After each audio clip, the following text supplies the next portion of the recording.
श्री स्वामी समर्थ। आज 12 नोव्हेंबर 2025 आज कालभैरव जयंती आहे। कालभैरव हे प्रचंड ऊर्जा स्तोत्राचे दैवत आहे।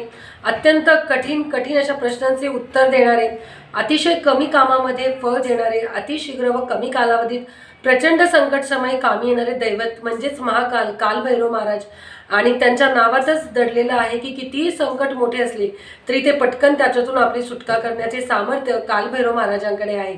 आणि म्हणूनच आज कालभैरव जयंतीच्या दिवशी आपल्या गावामध्ये, आपल्या शहरामध्ये, आपल्या घराबाजूला जिथे कुठे कालभैरवाचं मंदिर असेल त्या मंदिरामध्ये तुम्ही आज एक नारळ, खडीसाखर, फुले व उदबत्ती मनोभावे अर्पण करावी व आपलं काही संकट असेल तर ते हरण्यासाठी त्यांना मनोभावे कळकळीची विनंती करावी।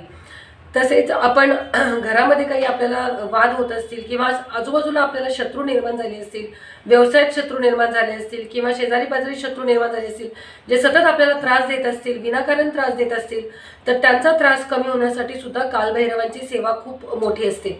आणि कालभैरवाच्या सेवेमुळेच आपले बरेचसे संकटमुक्ती, शत्रुमुक्ती हे प्रश्न सुटत असतात। आज तुम्ही कालभैरव मंदिरात जाणे शक्य नाही झाले तर कमीत कमी 11 वेळा कालभैरव स्तोत्राचे पठण करावे।